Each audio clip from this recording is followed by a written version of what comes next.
저는 오늘 내 몸속의 운명지도의 좌표를 찍는 호르몬에 대한 강의를 하려고 합니다. 사실 우리 일장 제가 아까 성경 말씀도 있었지만 태초에 말씀이 있었다 이런 말씀이 있듯이 규절이 우리가 이제 태초에 어떤 혼돈한 그런 상황에서 균형을 잡아주는 말씀이 있듯이 그런 어떤 균형을 잡아주는 호르몬이 우리 몸속에 있는데요. 저는 그것을 도파민이라고 생각을 합니다. 그래서 우리 로고스와 레마라는 말이 있죠. 그런 말 보면은 사실은 우리가 이제 어떤 말씀을 통해서 우리가 실제적으로 이제 영육이 활동을 하고 또 이제 건강해질 수 있다는 건데, 뭐 예를 들면 호르몬이라는 것은 단지 어떤 건강뿐만이 아니라 이런 감정이 막 분출되고 그것들이 어떻게 과잉하게 되는 것들을 조절하는 거죠. 그래서 제가 뭐 쓴 규절이긴 하지만 감정은 생각보다 이성적이라고 얘기하지만 저는 호르몬은 생각보다 이성적이라고 얘기를 하고 있습니다. 니체의 짜라투스트란 이렇게 말하였다 보면 이런 말이 나오거든요. 너희의 사상과 그 생각, 느낌 뒤에 어떤 강력한 명령자가 있다. 뭐 그게 우리 주님일 수도 있겠지만 어쨌거나 니체는 그것을 자아라고 얘기를 했는데요. 저는 그 자아가 바로 또 호르몬이라고 또 얘기를 하거든요. 우리가 뭐 심장이라든지 간이라든지 이런 것들은 눈에 보이지 않습니까?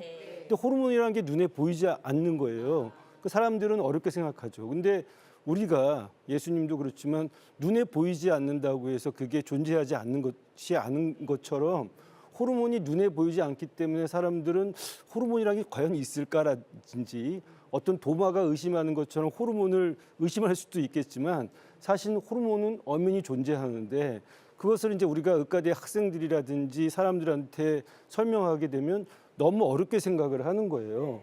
오늘은 호르몬과 건강과 성경 얘기를 하려고 합니다. 여러분도 이 그림 잘 아시죠? 아주 유명한 그림입니다. 뭉크의 절규. 뭉크가 석영이 이렇게 내려앉는 피오르드 해안에서 뭔가 자기 자신이 이겨낼 수 없는 어떤 불안과 그런 것 때문에 충동적으로 절규하는 이런 장면을 자신의 자화상이라고 하는데 그렸던 거죠. 저는 이 그림에서 어떤 호르몬을 연상했냐면 지금 말씀드리려고 하는 도파민을 생각을 하게 됐습니다. 또 하나는 고우의 해바라기라는 그림이 있는데요. 이 고우의 해바라기라는 그림은 이 고우가 가장 좋아했던 그림입니다. 고우는 이 해바라기라는 그림을 많이 그렸고요. 특히 노란색에 집착을 했습니다. 제가 이 해바라기 그림을 이 뭉크 그림 다음에 얘기하는 이유는 뭐냐면 이 도파민이라는 호르몬은 우리의 감정을 불러일으키는데 이게 너무 지나치면 집착이 된다는 거죠. 여기 계신 분이 저를 처음 봤을 때 어떤 느낌인지는 모르겠지만 처음에 우리는 도파민이 호감 호르몬이라고 생각을 했습니다. 말하자면 4분 안에 저 사람을 보고 도파민이 안 나오면 말하자면 호감이 비호감이 되는 거거든요. 근데 여기 계신 분들이 되게 저를 반겨주시는 거 보니까 벌써 도파민 호르몬이 나오는 것 같은데요. 그렇게 따지면 우리가 도파민 호르몬은 굉장히 긍정적인 호르몬 같지만 실제적으로 아까 뭉크의 절규에서 보는 것처럼 도파민이 너무 과잉하게 되면 그렇게 막 불안해지고 충동적이 되고요. 심지어는 호감이 지나치면 집착이 되지 않습니까? 우리가 막 아내와 남편 사이에서도 너무 좋아하다 보면은 집착이 되고 의처증, 의부증 이런 것도 생길 수가 있는데요. 이 고우의 해바라기도 고우가 얼마나 도파민이 과잉돼서 이 해바라기 그림을 그렸냐면 해바라기만 그렸어요. 그리고 또 노란색에 집착을 해서 보통 우리가 알고 있는 노란색은 뭐 연노란색, 찐노란색 그 정도 뭐 몇 가지 정도 있겠지만 고우는 무려 23가지의 노란색을 사용했답니다. 보시면 노란색 탁자에 노란색 꽃병에 노란색 해바라기. 근데 그 색깔들이 다 조금씩 다르거든요. 그러니까 고우는 굉장히 도파민이 많아서 집착이 강했고요. 여러분 뭐 고우와 고갱의 스토리는 잘 알고 계시겠지만 사실 고우가 이런 해바라기 그림에 집착하게 된 거는 이유가 있습니다. 왜냐하면 자기가 좋아했던 고갱이 처음에 이 그림을 보고 이 그림 잘 그렸네 하니까 왜 으쓱해져가지고 그다음부터 해바라기만 그렸다는 거예요. 나중에 이제 고갱이 고우를 떠나갈 때 너무나 집착을 했기 때문에 못 떠나게 하려고 귀를 자른 사건 여러분들 잘 알고 계시잖아요. 그만큼 도파민이나 호르몬은 무조건 좋은 호르몬이 아니고요. 이렇게 질투를 하고 이런 여러 가지 그런 감정까지도 이 질투에 대한 우리 성경에 보면 카인과 아벨이 서로 질투 때문에 죽임을 당하는데 이런 것들도 결국은 도파민 때문일 수도 있고요. 이 도박 중독도 마찬가지입니다. 이 도박에 막 중독 빠져 있는 이 그림을 보시면 다이아몬드 에이스를 가진 사기꾼이라는 그림인데요. 보시면 저 순진한 청년은 뒤에 그 사기꾼이 뒤에 카드를 숨겨서 이 말하자면 지금 사기꾼이 어떻게 이 도박을 하려고 하는데 도박에 빠져 있고 저 여자와 저 이 물병을 날아주는 여자하고 서로 또 이렇게 눈맞춤을 하면서 어떻게든지 이 순진한 청년을 속이려고 하는데 그런 걸 모르는 거예요. 마치 늪에 빠지는 것처럼 도박에 중독하고 쇼핑에 중독하고 마약에 중독하고 알코올에 중독하는 그런 것들이 도파민이거든요. 그래서 도파민이라는 것은 무조건 좋은 건 아니고요. 또 도파민이라는 건 또 무조건 나쁜 건 아닙니다. 오늘 말씀드리겠지만 모든 호르몬은 균형이 중요합니다. 우리가 과유불급이란 말이 있잖아요.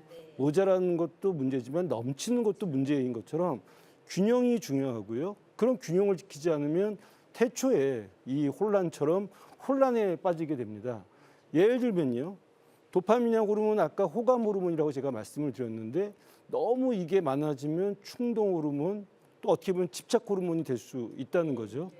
우리가 이제 오늘은 질병 얘기를 해야 되니까 도파민이 이제 예를 들면 너무 부족한 경우에는 어떤 병이 생기냐면 파킨슨병이 생깁니다. 제가 이제 진료실에서 환자들한테 어떤 병에 걸리면 제일 두렵겠습니까? 그러면 암도 있고 여러 가지가 있겠죠. 어떤 게 제일 두렵습니까? 암.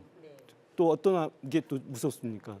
뭐 여러 가지 질병들이 있는데 지난번에 어떤 환자는 자기는 치매, 파킨슨 뭐 이런 것들이 되게 무섭다는 거죠. 왜냐하면 자기 자신의 자아를 자기가 말하자면 잃어가는 거.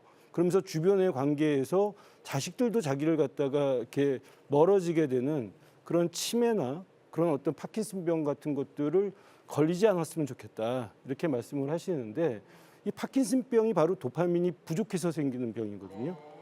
파킨슨병은 세 가지 특징이 있습니다. 손이 이렇게 떨리는 특징이 하나 있고요. 두 번째는 이렇게 총총걸음을 걷습니다. 왜냐하면 이 도파민이 운동신경에 작용을 하기 때문에 운동 실조가 되는 거예요. 세 번째 파킨슨의 병의 특징은 얼굴이 가면 쓴 것처럼 감정이 없어집니다. 그래서 우리가 무감정증이 또 파킨슨병의 세 번째 특징인데요.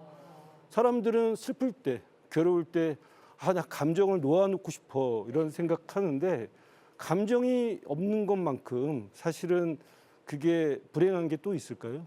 기쁠 때는 기뻐야 되고요. 슬플 때는 슬퍼야 되고요. 아플 때는 아파야 됩니다.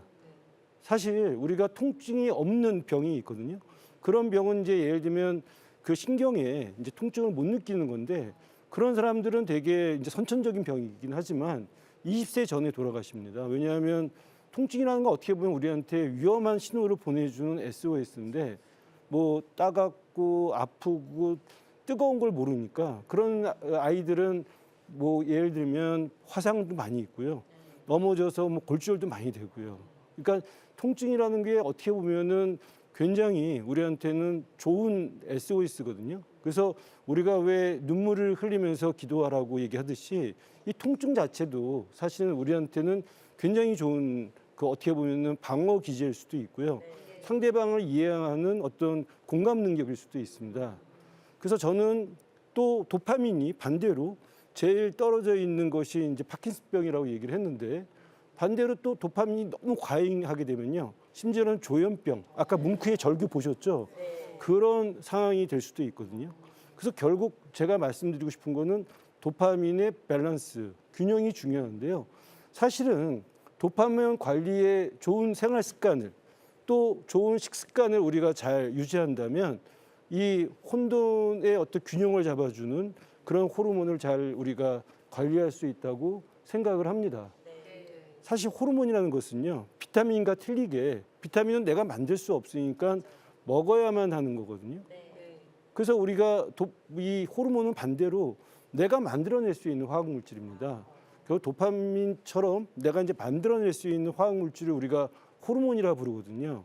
그러니까 비타민하고 호르몬은 결국 같은 거지만 차이점은 내가 만들 수 있느냐 없느냐는 거예요. 처음에 우리가 비타민 C가 발견됐을 때 어디서 발견됐냐면 여러분 영국의 국선장 아시죠? 이 영국의 그 국선장이 이제 뭐 뉴질랜드나 호주를 발견하고 정치범이나 죄수들을 갖다가 배에 싣고 그쪽으로 이제 이동을 합니다. 그런데 그 당시에는 야채의 중요성을 몰라서 배에 이제 야채를 싣고 가지 않았다고 합니다. 그랬더니 어떤 일이 벌어졌을까요? 이제 3주 정도 지나니까 비타민 C가 결핍이 된 괴혈병, 잇몸에서 막 피가 나고 이런 것들이 생기는 거예요. 근데 그 배에 있던 쥐들은 그런 현상이 안 일어나는 거예요.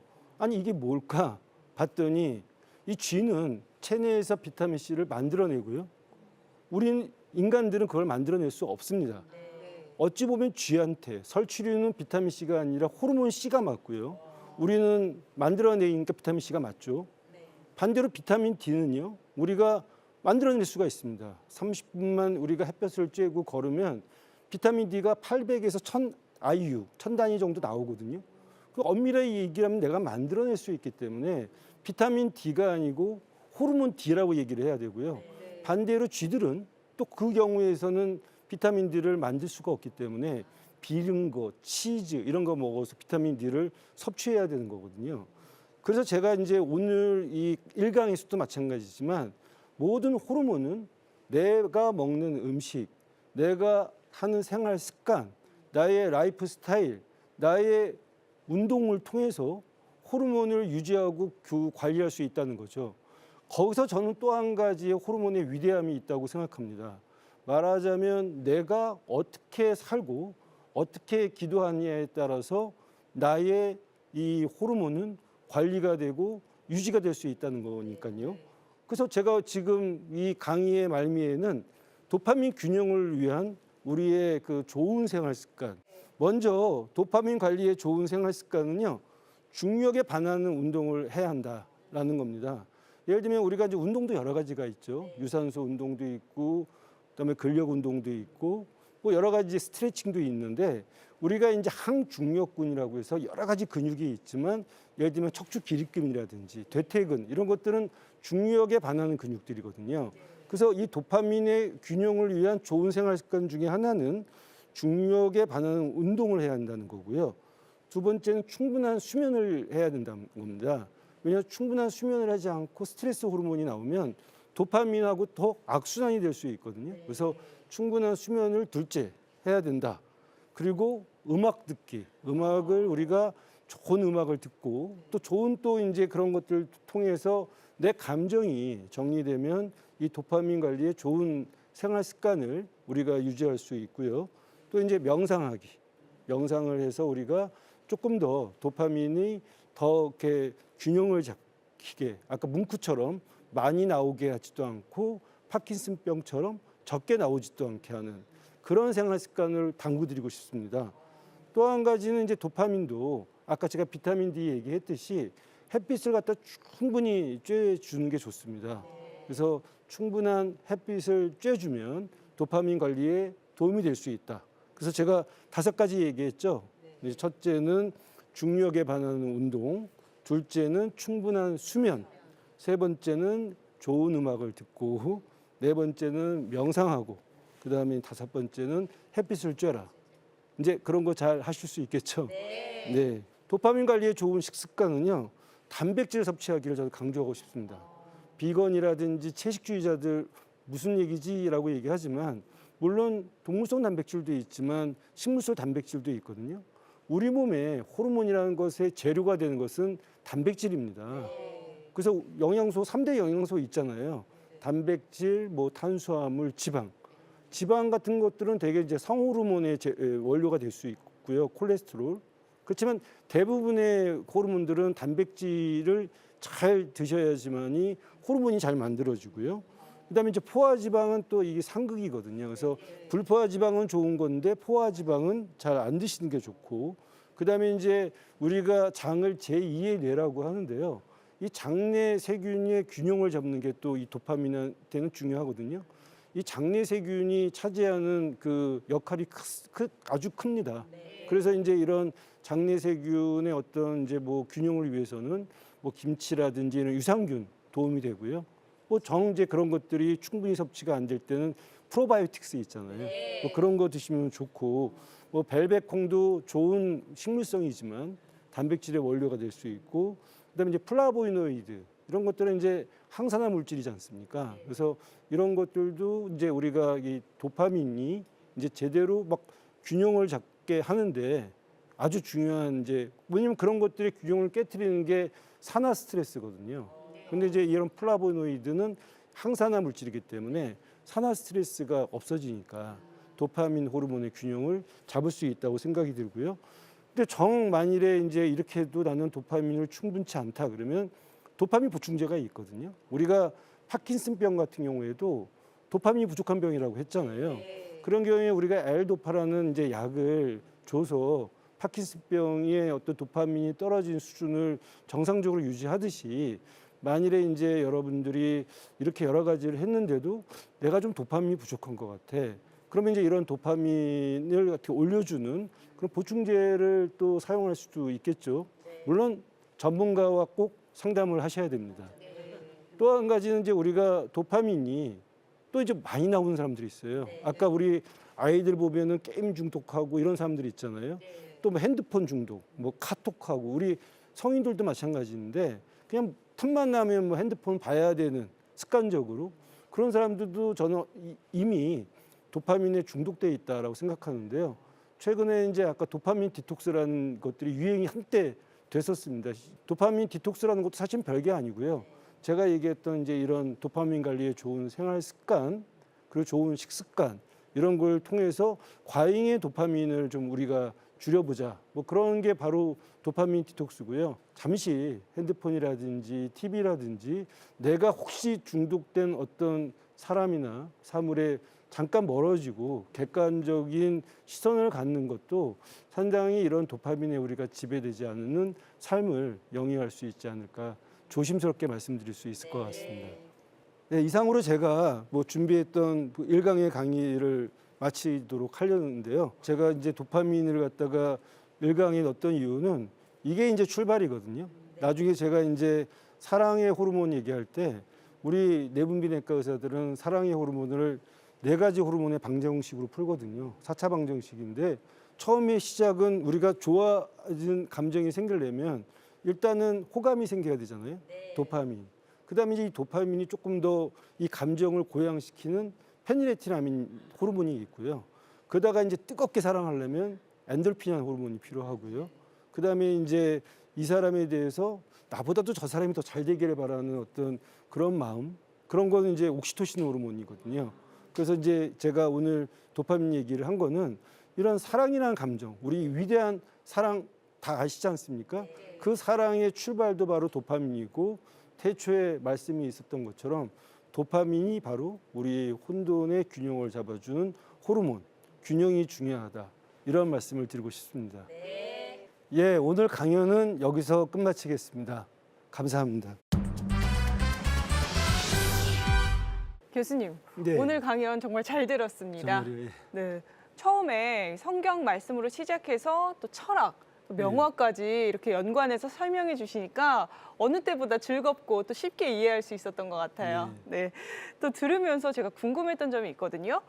제가 도파민이 잘 나오고 있는지 아니면 잘 나오지 않는지 이렇게 판단할 수 있는 자가 진단법이 있나요? 네, 보통 이제 우리가 호르몬이라는 게 사실은 이제 눈에 보이지는 않지만 검사를 해야 되는데, 이제 그런 검사를 모든 호르몬이 다 할 수는 없지 않습니까? 그래서 사실은 자기 스스로가 느끼는 게 중요합니다. 그래서 도파민 같은 경우는 아까 얘기했던 대로 이제 감정과 운동에 직접적인 관여를 하기 때문에, 예를 들면 내가 평소보다 감정 조절이 잘 안 된다든지 좀 뭐 욱한다든지 뭔가 불안하다든지 이런 분들은 내가 좀 도파민의 문제가 있는 게 아닌가라는 생각도 들고요.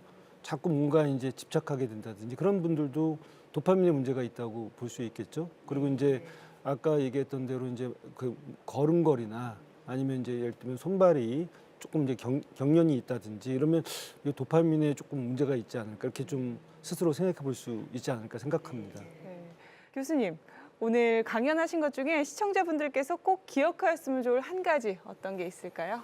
과유불급이라는 말을 꼭 말씀드리고 싶습니다. 모든 호르몬이 다 그렇지만 특히 도파민 같은 호르몬은 조금만 이게 어긋나도 조금만 많아져도 문제가 되고요.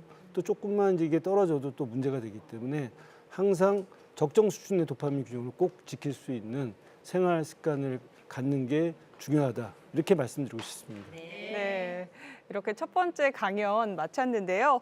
저는 벌써 다음 강연이 기다려집니다. 다음 강연은 어떤 주제인가요? 다음 강연은 저희가 이렇게 굉장히 현실이 고단할 수도 있잖아요. 근데 인내는 이제 고단하지만 그 열매는 달달한 말처럼 인내심의 이제 호르몬에 대한 얘기를 좀 제가 하려고 합니다. 인내심의 호르몬 정말 기대가 됩니다. 네, 한번 기다려 보겠습니다, 교수님. 네, 좀 인내 좀 해주십시오. 네, 알겠습니다. 함께해 주신 시청자 여러분 고맙습니다. 오늘도 주님 안에서 승리하는 하루, 건강한 하루 보내시고요. 저희는 다음 시간에 찾아뵙겠습니다. 감사합니다.